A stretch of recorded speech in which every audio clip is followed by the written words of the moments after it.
Bonjour tout le monde, alors ne regardez pas mes cheveux, j'étais au bébé nageur avec Enzo ce matin et mes cheveux sont encore mouillés et du coup ils sont tout crevés, enfin voilà, bref, on s'en fout. Je vous retrouve aujourd'hui un peu plus tôt que prévu parce qu'on est mercredi après la clôture du vlog, du dernier vlog. Et je vous reprends déjà pour un nouveau vlog sur le Pumpkin Autumn Challenge. J'avais dit cette semaine que normalement je ne lirais rien pour le Pumpkin Autumn Challenge parce que je voulais avancer dans mes lectures, donc mercredi 15 septembre. La meuf elle part dans tous les sens, ça commence bien ce vlog. J'en peux plus de moi. Bref, oui, j'avais dit que j'allais avancer dans le Cocorico Challenge. Ce que j'ai fait, j'ai lu un roman du mon Cocorico Challenge, j'ai lu Le Lieu Oiseau. Mais je vous en parlerai pas ici, parce que ce n'est pas le Pumpkin Autumn Challenge. Ce sera sur le prochain point lecture. Bref, mais là maintenant je vais commencer une lecture commune organisée par Claire de Chute Jolie. Et c'est le tome 2 de Nevermore. Et Nevermore est dans ma pile à lire du Pumpkin Autumn Challenge. En plus de ça, j'ai presque fini la Villa aux étoffes. Je le finirai demain, du coup je me suis dit bah il va falloir que je vous en parle aussi. Donc Villa aux étoffes que j'ai glissé, c'était pas dans ma palle initiale mais je l'ai glissé dans le Pumpkin Autumn Challenge. Et hier j'ai commencé un audiobook que j'ai en livre physique aussi, mais je l'ai reçu sur NetGalley en audio. Et c'est très chouette en format audio d'ailleurs. J'ai commencé le roman Les Possibles de Virginie Grimaldi au boulot, parce que hier au boulot c'était surtout une journée classement. Et quand je fais des trucs un peu cons au boulot, genre passer les commandes ou faire du classement ou quoi, des trucs qui me demandent pas mon cerveau, j'écoute des audiobooks parce que voilà. Quand j'ai pas vraiment besoin de concentration, j'aime bien écouter ça. Du coup j'ai commencé Les Possibles de Virginie Grimaldi et en fait j'ai déjà presque fini parce que déjà c'est un roman très court et moi les audiobooks je les écoute en vitesse 1.5, 1.6 pour Audible et pour NetGalley c'est 1.5 parce que j'ai pas le 1.6 dessus. Bref, du coup ça va beaucoup plus vite et là le temps du trajet aller-retour pour aller à la piscine avec Enzo, il me reste plus qu'une heure et demie d'écoute et j'ai regardé, en fait il reste 60 pages, quelque chose comme ça, donc parce que j'ai le livre en physique aussi. Du coup je vais le finir en allant au resto ce soir, je vais encore au restaurant. J'ai une heure aller-retour de trajet, donc autant dire qu'il sera fini.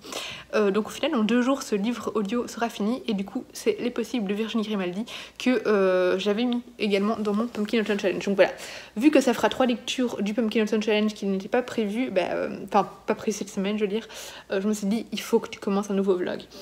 Alors pour Les Possibles de Virginie Grimaldi, alors j'aime bien. C'est pas le meilleur Virginie Grimaldi. J'ai déjà, je sais pas pourquoi je vous ai pas posé quelque part, j'ai mal au bras là. J'ai déjà lu des meilleurs romans d'elle, mais c'est un roman qui est fort dans l'émotion parce que on parle d'un père qui est atteint d'une maladie cognitive, bon c'est l'Alzheimer, et il commence à perdre la boule, et en fait on va suivre cette jeune femme qui se rend compte petit à petit que son père perd la boule, qui est complètement désemparée, qui est...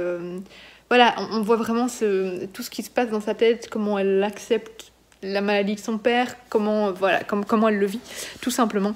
C'est très bien écrit, c'est pas une plume de dingue, mais c'est fort dans l'émotion, voilà, c'est très bien écrit dans le sens où c'est très touchant. Ça me fait quand même pas mal penser au dernier Aurélie Valogne qui est sorti, que j'ai lu, je ne sais plus le titre, je me demande si c'est pas avec Étoile. Non, c'est pas avec Étoile dans le titre. Mince, je sais plus. J'essaierai de vous le mettre en dessous. Bref, j'ai lu un Aurélie Valogne qui était écrit un peu en format pièce de théâtre, avec des actes, etc. Qui avait beaucoup de références à Cyrano de Bergerac. Et en fait, on y suivait, on était dans la tête d'un papy.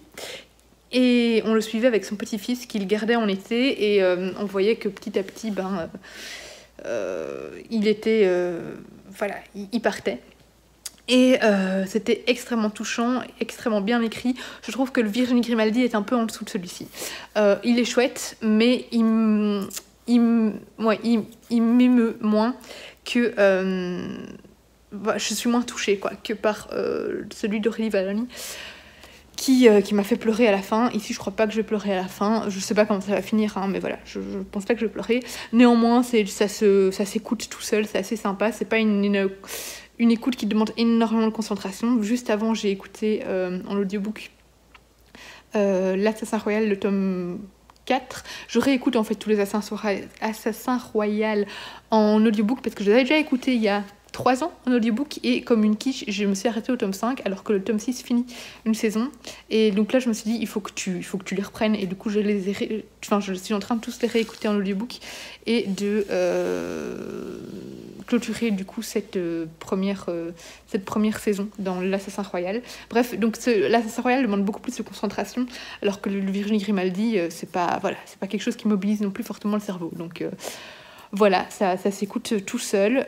Bref, pour La Villa aux étoffes, j'adore, je suis complètement passionnée, donc cela je le lis en e-book, c'est génial. Donc on a un Downton Abbey à l'allemande, et c'est super intéressant parce que en fait on a dans Downton Abbey, dans la série télé, on arrive aussi dans la saison 1 ou dans la saison 2, je sais plus, mais on est aussi au tout début de la Deuxième Guerre mondiale, et du coup dans Downton Abbey, on a la Seconde Guerre mondiale du point de vue anglais, et du coup là, attention, c'est pas du tout un roman qui tourne autour de la Deuxième Guerre mondiale, mais on est dans l'époque de la Deuxième Guerre mondiale.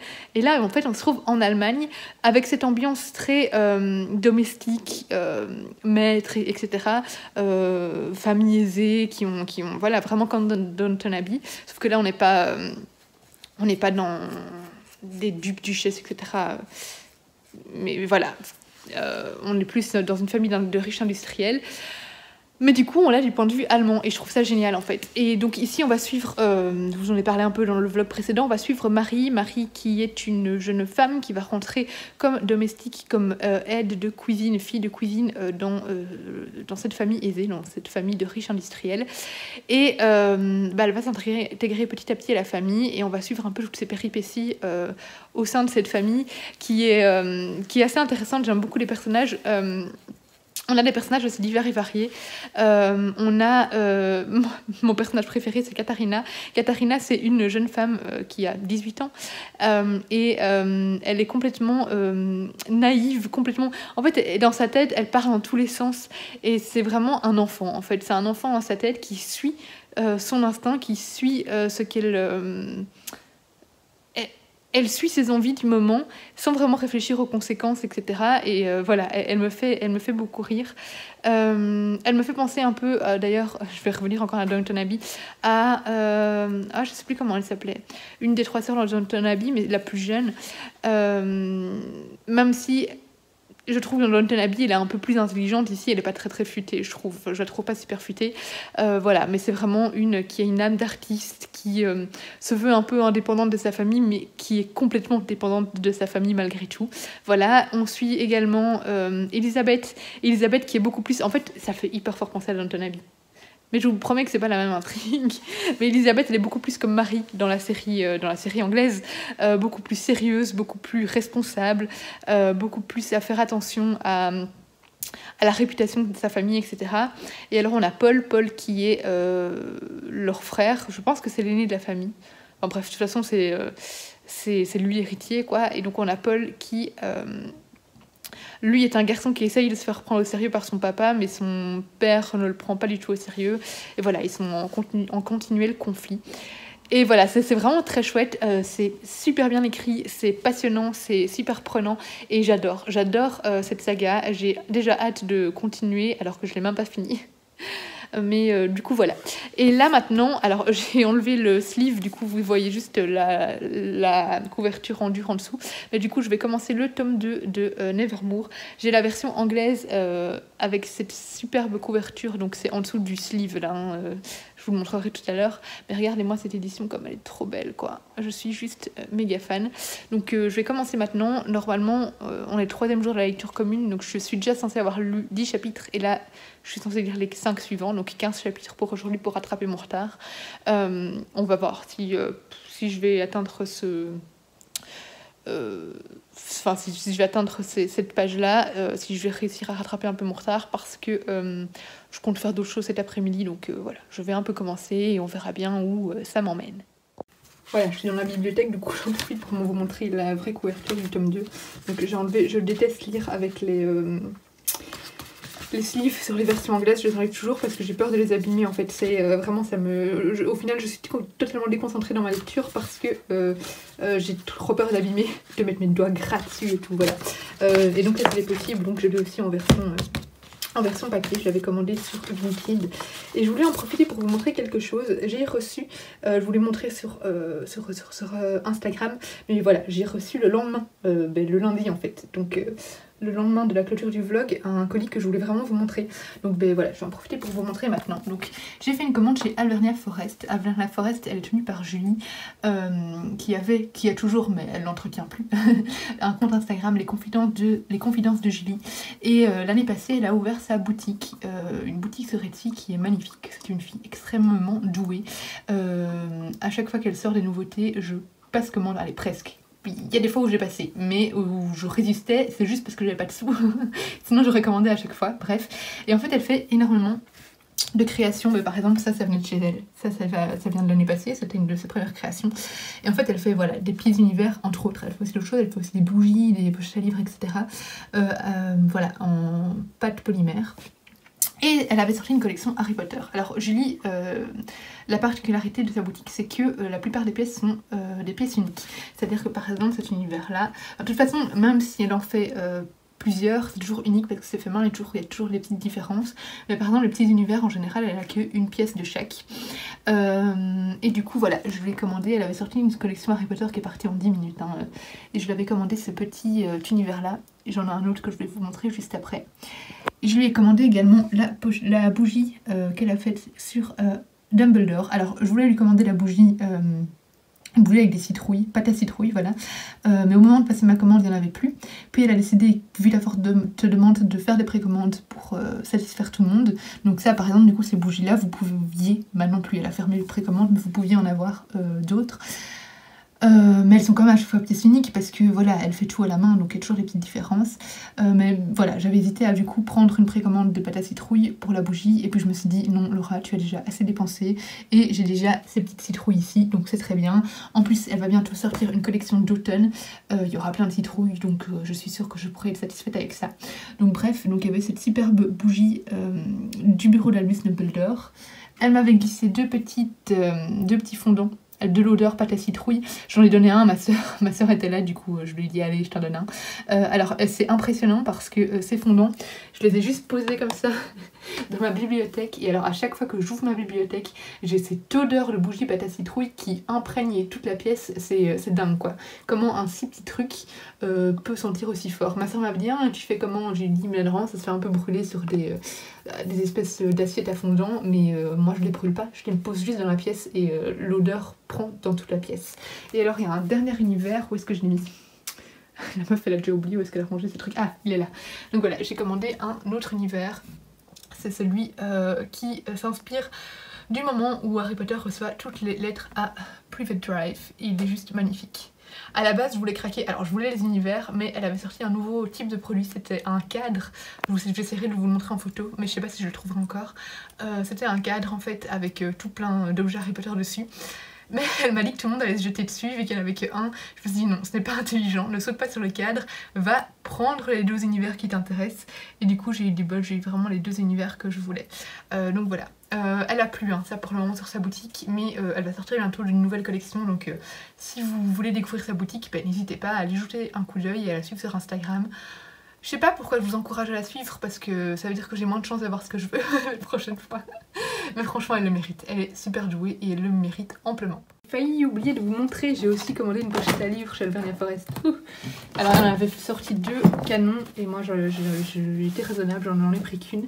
Mais regardez-moi comme elle est trop belle avec les clés. Alors moi le symbole des clés de Harry Potter c'est vraiment... Enfin, oui, c'est mon symbole préféré, j'ai déjà pensé à me le faire tatouer, je trouve ça vraiment super beau. Du coup voilà, je suis juste trop fan, elle est juste magnifique. Et elle est molletonnée et elle est en blanc à l'intérieur. Voilà, je devais vous le montrer, hein, je l'avais oublié. Alors je vous reprends parce que j'ai reçu 2 colis et je pense que dedans il y a des illustrations du Pumpkin Autumn Challenge de Gimose. J'espère vraiment que c'est ça, je pense que oui. Alors vous étonnez pas, je les ai reçus en double parce que j'ai fait une commande pour Lise de Cappuccino Books qui ne savait pas commander le jour même, et du coup elle m'a demandé si je pouvais oui c'est ça si je pouvais commander pour elle, et voilà, en plus on économise les frais de port donc c'est parfait. Oh c'est ça, ah, elles sont trop belles. Alors on a penché toutes les deux pour la même chose. On a pris l'illustration en format A5 Hop. Alors j'aurais bien pris le A4, mais honnêtement, j'ai plein d'illustrations A4 que je ne poste pas dans ma bibliothèque parce que j'ai plus de place, enfin que je n'accroche pas. Et du coup, je me suis dit qu'en A5, c'était plus facile à caser. Parce que j'ai pas de place dans ma bibliothèque, enfin j'en ai plus. Il faudrait que je fasse un petit tri. Et alors, j'ai pris, enfin on a pris toutes les deux, si j'arrive à les décoller, le marque-page. Regardez-moi comme il est beau. Enfin encore que j'aille lire l'histoire derrière le marque-page. Je suis une mauvaise pumpkin challengeuse parce que je n'ai pas encore été lire l'histoire de Guimauve. Voilà, voilà. Je vais remettre dans le petit sachet celle de Lise. Et alors il y a la petite carte de visite de Guimauve, donc de sa boutique Artsater. Hop, voilà, voilà, je range ça bien. Oh, j'adore, la qualité est dingue, franchement, la qualité est dingue. Donc voilà pour le petit colis du pumpkin. Et alors l'autre, je ne sais pas du tout, je me demande si ce serait pas du Lily Charleston. On va voir. Lily Charleston, où je suis toujours en attente de savoir, j'ai postulé cette année, je suis déjà partenaire avec eux, hein, mais j'ai postulé pour essayer d'être lectrice Charleston, mais j'y crois pas du tout. Du coup, j'attends de voir si je reçois le fameux email avant l'annonce le 17 pour dire, pour annoncer des heureuses lectrices de cette année. Voilà, j'y crois pas, mais parce qu'il y a tellement de candidatures, ils en prennent que 10. Mais c'est pas grave, si je suis pas prise cette année, je réessayerai l'année prochaine, et puis l'année d'après, et puis jusqu'à ce que je suis une vieille mamie de 90 ans et et qui me prennent enfin, et voilà, je pourrais mourir en paix. Alors, qu'est-ce qu'on a dans ce colis? Oui, ah ben voilà, ah ben voilà. Donc, on a le fameux tome 4, je crois que c'est le 4, de La Villa aux Étoffes. Donc, retour à La Villa aux Étoffes. Donc voilà, j'ai intérêt à me grouiller à lire les autres tomes. Donc là, heureusement, je suis presque à la fin du tome 1. Donc je vais lire, après me dépêcher de lire le tome 2 et le tome 3. Parce que j'ai le tome 4 qui m'attend sagement. Beaucoup trop hâte de le lire du coup. Mais il va falloir attendre un petit peu.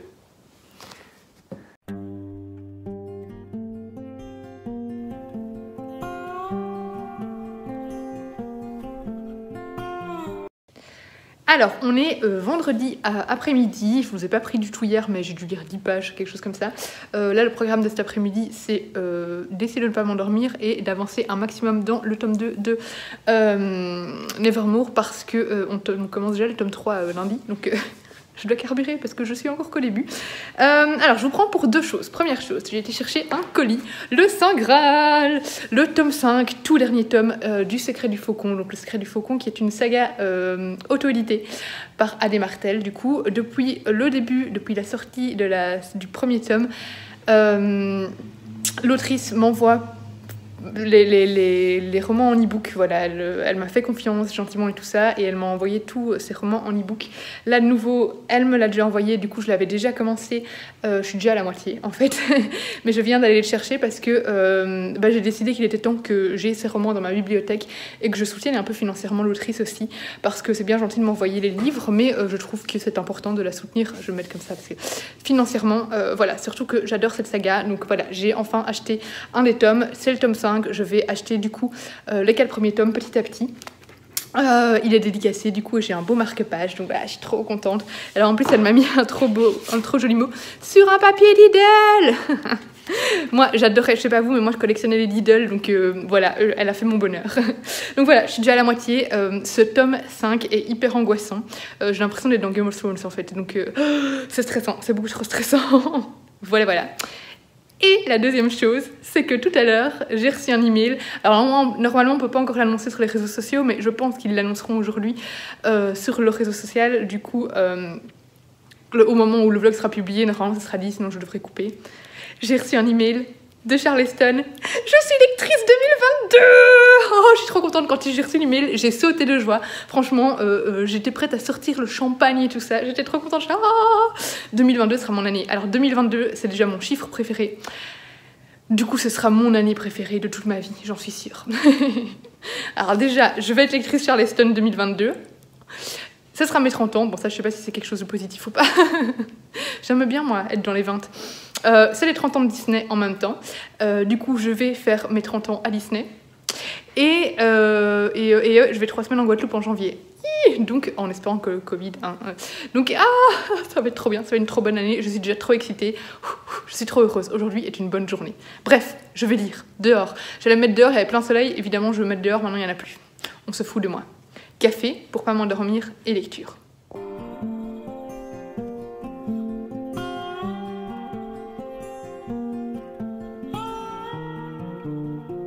Alors, on est samedi matin. Je profite que Enzo soit à la sieste pour aller un petit peu profiter du soleil parce qu'il fait super beau. Petit point lecture. Hier, j'ai pas lu parce que je vous ai montré un ou deux mini-clips, je pense. J'étais dans un restaurant avec des amis, enfin, c'est plutôt un bar avec des tapas et tout, bref. Du coup, là, j'ai repris un petit peu ce matin. Je suis au chapitre 17. Donc, je crois que je suis page 280, quelque chose comme ça, peut-être un peu plus loin, de Nevermore. Donc, enfin du tome 2 du coup, et j'aime toujours autant, c'est vraiment super prenant, super palpitant. Il y en a plein qui me disaient que le tome 2 était meilleur, moi je préfère quand même le premier, mais j'adore le 2, il est quand même génial, mais j'ai toujours une petite préférence pour le premier. Voilà, je vous en parlerai un peu plus quand je l'aurai fini. Je me rends compte que je ne vous ai pas parlé en fait de mon avis sur Les Possibles. Je crois que je vous en ai pas parlé, j'ai fait le post Instagram, mais je pense pas que je vous en ai parlé en vidéo. Donc Les Possibles de Virginie Grimaldi, que j'ai fini il y a quelques jours déjà. Je l'avais écouté en audiobook, mais donc je l'ai en version papier, mais en audiobook c'était chouette, franchement la lectrice était chouette. Voilà, c'est une petite lecture sans prise de tête qui se lit toute seule super vite, et c'était chouette. C'était pas le livre de l'année ni mon livre préféré de Virginie Grimaldi, mais ce que j'ai bien aimé, c'est que en fait on est fort dans l'émotion, et surtout on sent que Virginie Grimaldi y a mis beaucoup de cœur, voilà, que c'est quelque chose qu'elle a vécu, de ce que j'ai compris, et que voilà, ça se ressent, on est fort dans l'émotion, c'est un texte émouvant et touchant.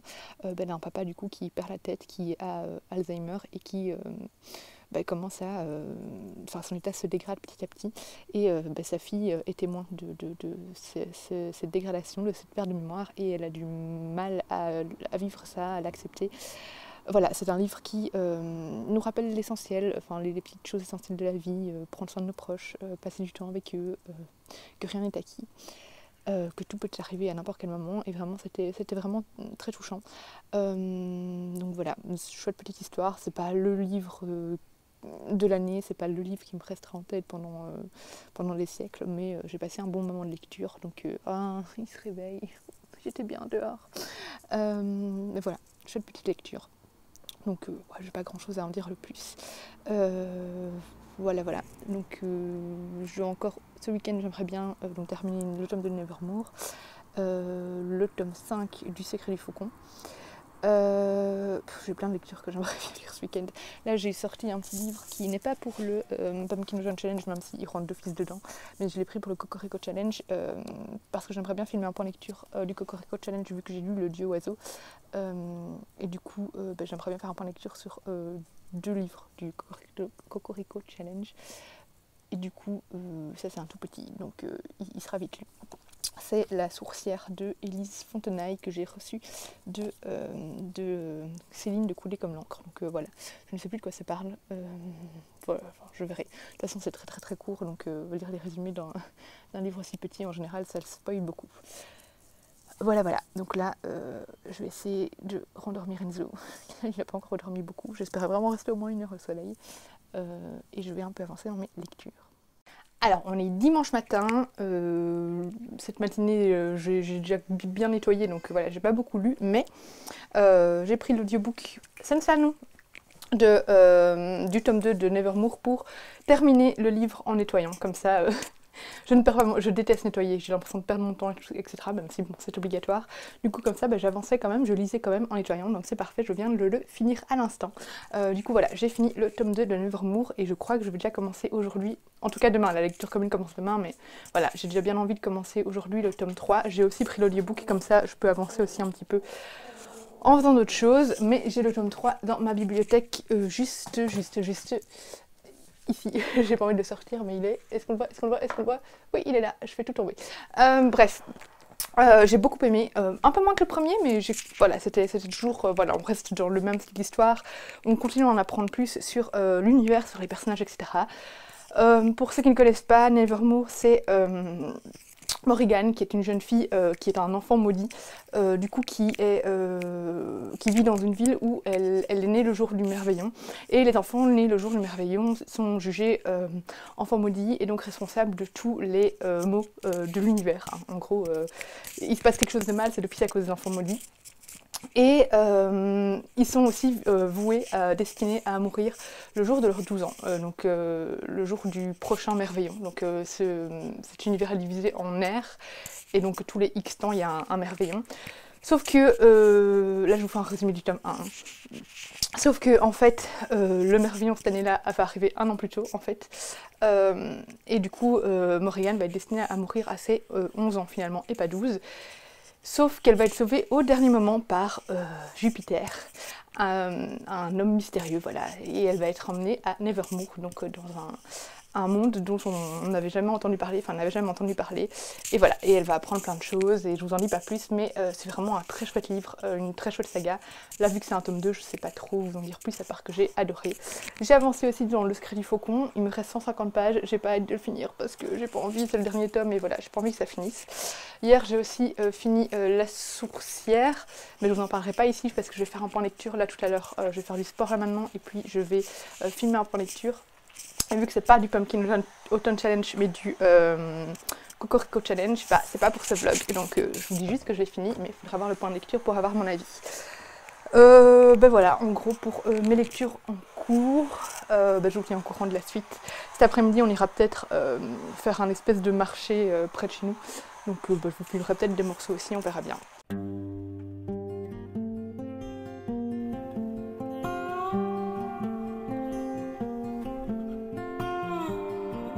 Alors il est 22h30, on est dimanche et je viens de finir le tome 5 du Secret du Faucon, donc le tome final.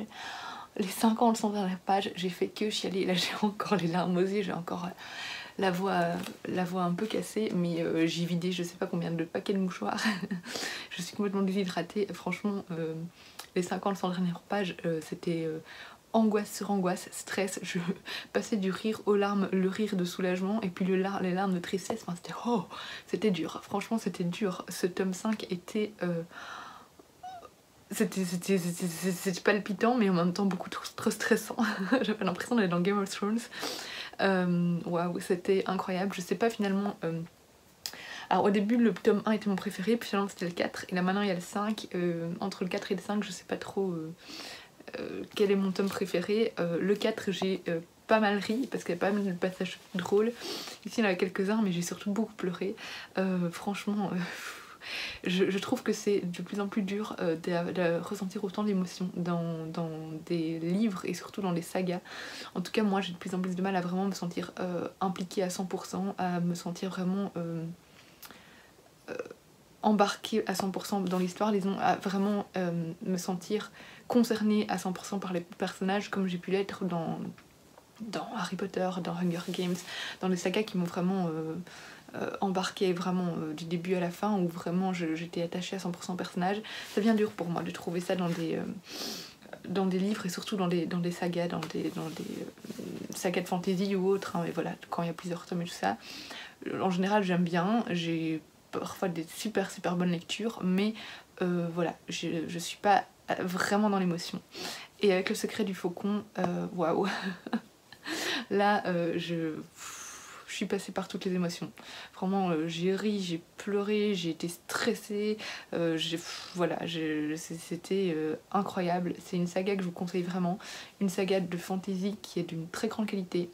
C'est une saga auto-éditée. Il faut pas s'arrêter aux préjugés de l'auto-édition, donc c'est pas bon parce que les maisons d'édition l'ont refusé. Non. Je pense même qu'Adé Martel a fait le choix en fait d'auto-éditer dès le début pour des raisons financières. Et voilà, c'est une saga de très grande qualité, bien meilleure que des sagas, que des romans de fantasy auto-édités que j'ai pu lire, non, édités pardon, que j'ai pu lire. Donc voilà, ne vous arrêtez pas à ça, je vous la conseille vraiment. C'est une très belle plume, c'est très... voilà, c'est